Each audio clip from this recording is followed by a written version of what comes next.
नमस्कार। हमारे सामने एक 45 वर्षीय युवक की कुंडली है। 25 अक्टूबर 1975 को 8:34 पर सुबह आपका जन्म हुआ। जिस समय आपका जन्म हुआ उस समय वृश्चिक लग्न का उदय हो रहा था और चंद्रमा मिथुन राशि में गोचर कर रहे थे। सबसे पहले मैं शुरुआत करता हूं आपके लग्न की कि आपके लग्न में कितना बल है। वृश्चिक लगन जो अपने आप में गहराई, छुपावट और गोपनीयता लिए होता है। ऐसे लोग अपने जहन में बहुत सारी बातें ऐसी रखते हैं जो किसी को खबर भी नहीं होती है। उनके चाहे कोई कितना ही खास मिलने जुलने वाला मित्र हो या पत्नी हो या कोई भी हो, तो स्वभाव में गोपनीयता ऐसे लोगों के भीतर होती है। समय आने पर प्रहार करने की प्रवृत्ति भी ऐसे लोगों की होती है, यानी जल्दबाजी नहीं करते हैं, समय का इंतजार करते हैं कि हाँ मुझे इस व्यक्ति से प्रॉब्लम है और इसको मैं समय आने पर देखूंगा।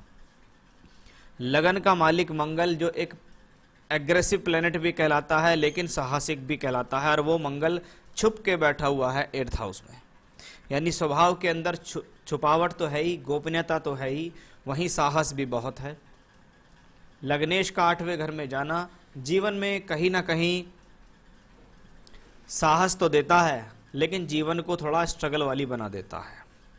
अब आपका जो मंगल है वो चंद्रमा के साथ है, और चंद्रमा कौन है? भाग्येश। कहने को लग्नेश और भाग्येश का राजयोग है 8वें घर के अंदर, यानी जीवन में आपको सुख संपदा मिलेगी, भाग्य का लाभ मिलेगा। अब चंद्रमा अगर कुंडली के 8वें घर में बैठा हुआ हो तो अच्छा नहीं होता। कहते हैं चंद्रमा मानसिकता का कारक है, और मानसिकता का ग्रह अगर कुंडली के 6, 8, 12 में पीड़ित हो, पाप ग्रहों के साथ हो, तो ये व्यक्ति को जीवन में मानसिक तनाव, कंफ्यूजन देता है। अब दूसरा कॉम्बिनेशन आपको किसी ने बताया होगा कि चंद्र मंगल योग एक लक्ष्मी योग होता है। मैं भी इसको लक्ष्मी योग कहता हूँ, लेकिन अलग अलग हाउसेज में इसके अलग अलग परिणाम हैं। कि चंद्र मंगल योग अगर कुंडली के अष्टम, छठे और 12वें घर में बैठे तो शास्त्र कहता है ऐसा व्यक्ति गलत कार्यों से पैसा कमाता है, शराब से, जुए से, स्त्रियों के द्वारा पैसा कमाता है। अब आज के समय में कलयुग में जो खराब चीज़ें चल रही हैं, अगर उसके द्वारा व्यक्ति कोई धन कमाए तो कहीं ना कहीं उसकी कुंडली में ऐसे कॉम्बिनेशंस होते हैं। ये कॉम्बिनेशंस आपको किसी न किसी प्रकार के ऐसे भी योग भविष्य में देगा जिसको कहते हैं साइड इनकम, अंडर टेबल पैसा कमाना, चोरी से पैसा कमाना, या ये भी कह सकते हैं कि भी व्यक्ति को ऐसा धन कमाने का मौका मिलता है जिसको हम कहते हैं कि नंबर 2 का पैसा। ऐसे लोगों के जीवन में इस प्रकार के योग बनते जरूर हैं, चाहे वो किसी भी क्षेत्र में कार्य करें। लेकिन यहाँ जब लग्नेश अष्टम भाव में हो, तो लग्नेश जब अष्टम में हो तो अपनी दशा अंतरदशा में व्यक्ति को मान सम्मान हानि भी देता है। तो थोड़ा सा इन चीज़ों पर ध्यान करिएगा कि जीवन में धन में कमाने के मौके तो भविष्य में आपको बहुत मिलेंगे, लेकिन इस प्रकार के धन से दूर रहेंगे तो अच्छा रहेगा।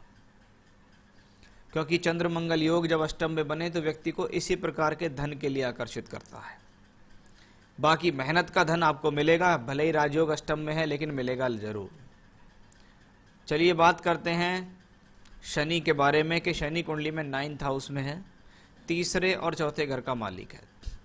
जब तीसरे घर का मालिक 9th हाउस में देखे वापस उसी को दृष्टि दे रहा हो तो क्या करते हैं? तीसरा घर बली है, हिम्मत बहुत है, साहस में वृद्धि है, जीवन में अपने बल पर कुछ करते हैं। लेकिन ऐसे लोगों को छोटे भाई बहनों से संबंधित सुख में कमी होती है, या तो उनके होते नहीं हैं, अगर होते हैं तो उनके साथ उनके विचार भविष्य में जैसे जैसे आगे चलेंगे वो विचारों में कमी आती चली जाएगी। खास तौर पे छोटा भाई हो तो ज़्यादा कॉम्बिनेशन ये नज़र आते हैं, क्योंकि छोटे भाई का कारक मंगल 8वें घर में है और शनि इसको दृष्टि देता है। ऐसे लोग टूर से, ट्रैवलिंग से, यात्राओं से अपने जीवन में धन अर्जित करते हैं, प्रॉपर्टी इनको मिल जाती है, पैतृक संपत्ति का भी आपकी कुंडली में योग बनता है। लेकिन एक कॉम्बिनेशन इस हॉरोस्कोप में है, जब 9th हाउस का मालिक चंद्रमा अष्टम में हो और 9th लॉर्ड कारक सूर्य द्वादश भाव में राहु केतु एक्सेस पे हो, तो इसको कहते हैं पिता के सुख में कमी, पिता के साथ विचार ना मिलना, पिता का जल्दी आयु में मृत्यु हो जाना, या ऐसे ही कोई गठन आपकी कुंडली से दिखाई दे रहे हैं कि हो सकता है पिता को कोई बीमारी हो, वो बीमारी से पीड़ित हो, ये आपकी हॉरोस्कोप से दिखता है। बाकी उनकी अपनी कुंडली होगी, उसके हिसाब से उनके योग अलग होंगे। बुध को कुंडली में कहा जाता है कि ये आपकी बुद्धिमत्ता का कारक है, आपकी सोच का आपके लॉजिक्स का कारक है, उच्च का होकर एकादश भाव में है, सोर्स ऑफ इनकम अच्छी देता है। लेकिन जब इसके ऊपर मंगल और शनि जैसे ग्रहों का प्रभाव हो तो ये आपको और अधिक चतुर भी बना सकता है। बुद्धि होना अच्छी बात, बुद्धि का इस्तेमाल होना अच्छी बात है, लेकिन जब उसके ऊपर मंगल शनि जैसे ग्रहों का प्रभाव हो कि मंगल की चौथी और शनि की तीसरी दृष्टि पड़े तो कहते हैं चातुर्यता योग बन जाता है ये। ऐसे में व्यक्ति की बुद्धि को जरूरत से ज़्यादा काम करने शुरू कर देती है, और कहते हैं जब बुद्धि जरूरत से ज़्यादा काम शुरू करने दे तो समझ लीजिए व्यक्ति को कोई नुकसान होने वाला है। वैसा आपकी कुंडली में योग है, बुध बहुत अच्छा है, इसमें कोई संदेह नहीं, लेकिन उसके ऊपर ऐसे ग्रहों का प्रभाव अच्छा नहीं माना जाता। इसलिए कोई भी डिसीजन ले उसमें जल्दबाजी ना करें, क्योंकि आपने कहा है कि मेरी लाइफ में कन्फ्यूज़न बहुत रहता है। एक तो चंद्रमा 8वें घर में है, एक बुध निर्णय लेने का प्लेनेट पीड़ित है, तो ये चीज़ कन्फ्यूज़न को क्रिएट करती है। उसकी मैं आपको उपाय बताऊंगा, उससे आपको फ़ायदा मिलेगा। सूर्य शुक्र का राशि परिवर्तन इस कुंडली में है। सूर्य और शुक्र जब कुंडली में राशि परिवर्तन करें तो मैं राशि परिवर्तन पहले बताता हूं कि किस तरीके से हो रहा है। एक ग्रह है 12वां घर, जहां से टूर, ट्रैवलिंग्स, यात्राएं, दूर स्थान से जुड़ना, खर्च, हानि, विदेश यात्रा देखी जाती हैं। वहीं दूसरा ग्रह कर्म करने का कारक है, आपकी प्रोफेशनल लाइफ का भी कारक है, आपकी रोजमर्रा की जिंदगी में उत्पन्न हुए कर्मों का भी कारक है। अब ऐसा एक ग्रह जब सूर्य और शनि, वो सूर्य और शुक्र में परिवर्तन करे तो व्यक्ति को प्रोफेशनली अपने जीवन में अप्स एंड डाउन के सामना करना पड़ता है। जीवन में, व्यक्ति के जीवन में प्रोफेशनल को लेके उतार चढ़ाव होते हैं, ट्रांसफ़र्स होते हैं, यात्राएं होती हैं, टूर ट्रैवलिंग्स होती है, रोज का भागा दौड़ी लगा रहता है। ऐसा भी इस कॉम्बिनेशन से देखा जाता है। कभी कभी व्यक्ति अपनी जन्म स्थान से दूर जाकर भी पैसा कमा लेता है। सूर्य राहु के साथ द्वादश भाव में हो तो अच्छा नहीं माना जाता।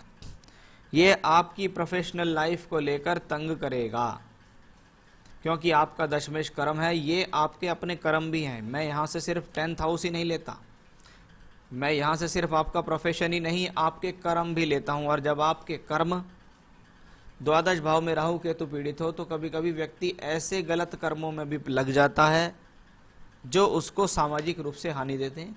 कभी ड्रिंकिंग बहुत ज़्यादा करना, कभी स्मोकिंग करना, कभी गलत लोगों के साथ उठना बैठना, ये भी आपके कर्म ही कहलाते हैं। तो इसलिए आपको इनसे सावधान रहना होगा। ये सिचुएशंस आपकी हॉरोस्कोप में 2 बार दिखाई दी है, सूर्य राहु के योग से और चंद्र मंगल के योग से। इसलिए बहुत धीरे से आपको ये सब योजनाएं अपने जीवन में करनी होंगी। चलिए बृहस्पति को देखिएगा। वक्री बृहस्पति पंचम भाव में बैठा है, वक्री ग्रह है, अच्छी बात है, शक्त है, विवेक आपके अंदर अच्छा है, बुद्धिमानी ठीक है, संतान का सुख सहयोग आपको जीवन में मिलेगा, बुद्धि का सुख सहयोग मिलेगा, सोर्स ऑफ इनकम मिलेगी, वाणी के दरबार द्वारा पैसा मिलेगा। आप अपनी बुद्धि के द्वारा, अपनी योजनाओं के द्वारा स्वयं आगे बढ़ेंगे और जीवन में तरक्की करेंगे। तो उस हिसाब से ये कॉम्बिनेशन अच्छा है।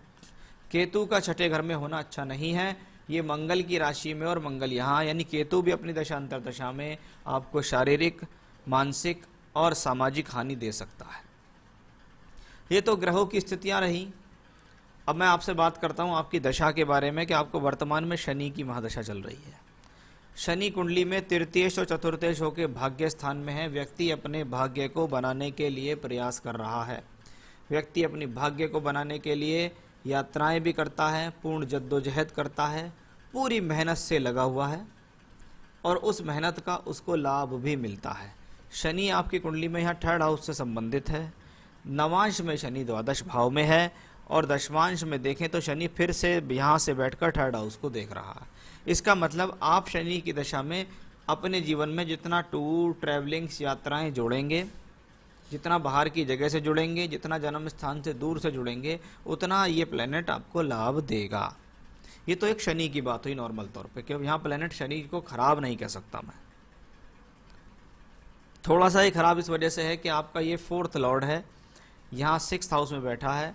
माता के स्वास्थ्य में तकलीफ, पिता के स्वास्थ्य में तकलीफ भी शनि की वजह से दिखती है।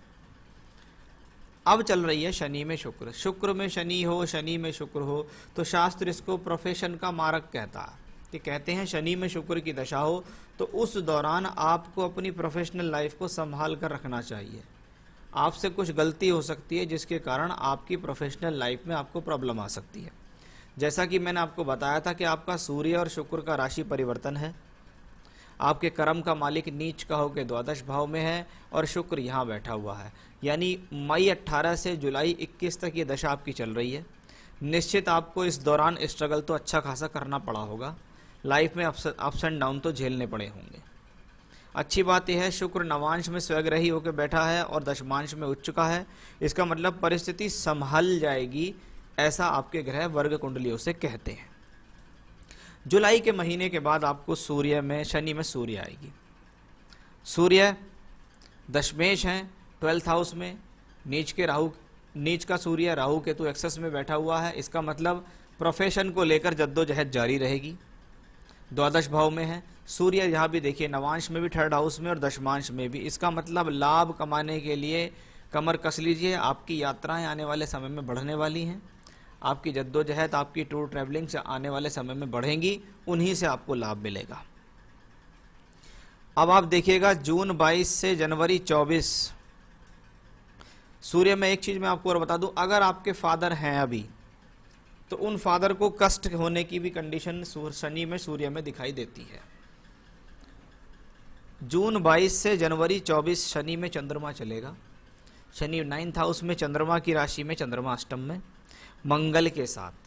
कहते हैं नवम का मालिक अगर अष्टम भाव में हो और उसकी दशा आ जाए और लगने से संबंधित है, धन मिलेगा, लेकिन व्यक्ति कभी कभी अपने धन पर स्वयं लात मारता है।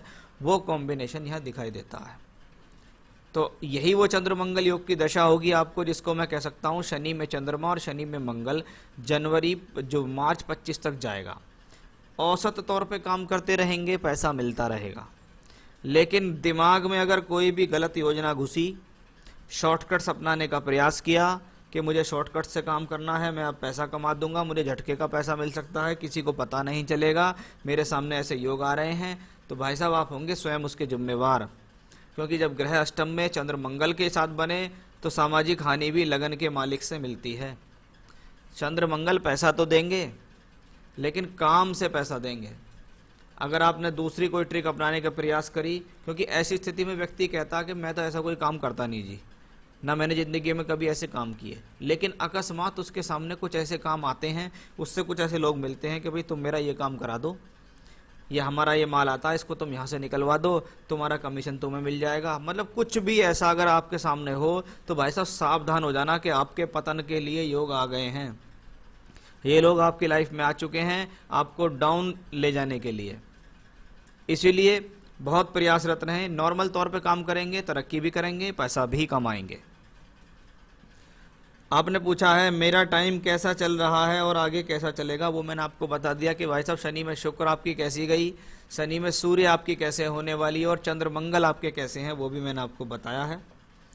मिनिमम 3-4 ईयर्स का भविष्य डिटेल में वो मैं आपको बता चुका हूँ। मेरे फाइनेंशियल पोजीशन आगे कैसे रहेंगे, मैंने बार बार एक ही बात कही, सोर्स ऑफ इनकम ठीक है, पैसा लगातार आता रहेगा, पैसे की स्थिति आगे बनी रहेगी, लेकिन आपको अपने ऊपर भी संयम रखकर चलना होगा। कन्फ्यूज़न बहुत रहता है, वो बुध चंद्रमा की वजह से है। शनि गोचर में 9th हाउस में आएगा, उसके बाद कैसा रहेगा। शनि गोचर में 9th हाउस में आएगा। अभी आपका लगन है वृश्चिक और शनिदेव चल रहे हैं मकर राशि के अंदर।